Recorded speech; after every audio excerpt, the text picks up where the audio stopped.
సిరి art creations banner పై రాబోతున్న suspense చిత్రం missed call. ఈ మూవీ ఓపెనింగ్ రామానాయుడు స్టూడియోస్ లో జరిగింది. కొత్తదనంతో రాబోతున్న తమ మూవీ తప్పకుండా ఆదరణ సాధిస్తుందని అన్నారు హీరో హీరోయిన్స్. ఈ చిత్ర ప్రారంభోత్సవానికి తమ్మారెడ్డి భరద్వాజ, ప్రసన్న కుమార్, డి రామానాయుడు ముఖ్య అతిథులుగా హాజరై టీమ్ ని అభినందించారు. పేరు అభినయ్ దర్శన్. తర్వాత మిస్డ్ కాల్ గురించి చెప్పాలంటే ఫస్ట్ అసలు ప్రజెంట్ ఈ జనరేషన్ ఒక మొబైల్ని ఎలా యూజ్ చేసుకుంటున్నారు, ఒక మొబైల్తో ఒక మిస్డ్ కాల్ ద్వారా ఏర్పడే ఒక రిలేషన్ ఎక్కడ స్టార్ట్ అవుతుంది, ఆ రిలేషన్ ఎంతవరకు ట్రావెల్ అవుతుంది, అది ఒక ఫ్రెండ్షిప్, ఒక లవ్ అలా ట్రావెల్ అయిపోయి చివరిగా ఆ రిలేషన్ ఎక్కడ బ్రేక్ అవుతుంది అనేది ఈ యొక్క ఫిల్మ్లో క్లియర్గా చూపిస్తున్నాము. మంచి సినిమా అవుతుందని మేము ఆశిస్తున్నాము. సో ఇంకోటి ఏంటంటే నేను హీరోగా చేస్తున్నాను, నాతో పాటు విన్నీ, తర్వాత రాధిక ఇద్దరు హీరోయిన్స్గా చేస్తున్నారు.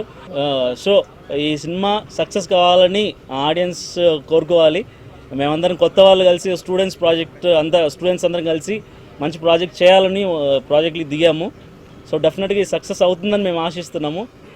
మిస్ కాల్ యాక్చువల్లీ ఫోన్ అనేది బ్యాడ్గా యూజ్ అవుతుంది, ప్లస్ గుడ్గా కూడా యూజ్ అవుతుంది.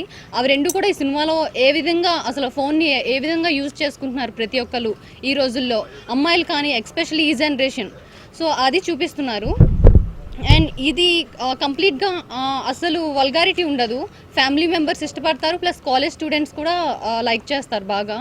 సో ఇది చాలా మంచి సబ్జెక్ట్. సో మీ అందరి బ్లెస్సింగ్స్ మాకు కావాలి అండ్ థ్యాంక్ యూ. హలో అండి, నా పేరు రాధిక. నేను ఈ మూవీలో సెకండ్ హీరోయిన్గా చేస్తున్నాను. నాకు ఈ ఆపర్చునిటీ ఇచ్చినందుకు ప్రొడ్యూసర్ గారికి, డైరెక్టర్ గారికి thank you so much. And audience blessings అందరు కావాలి. Thank you so much.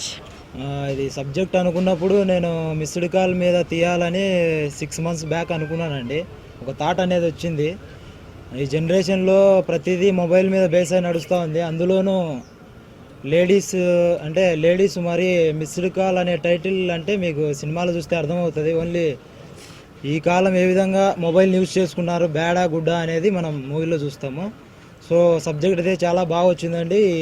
ఈ కాన్సెప్ట్ నేను అనుకొని పవన్ గారికి చెప్పినప్పుడు ఆయన మంచి స్టోరీ రెడీ చేశాడు, మంచి డైలాగ్స్ అద్భుతంగా మంచి బాగా రాశాడు. థ్యాంక్ యూ పవన్ గారు. రాజశ్రీ తెలుగు నుండి ఈ రిపోర్ట్ అందిస్తున్నది కెమెరా పర్సన్ రాధాకృష్ణతో కుమార్.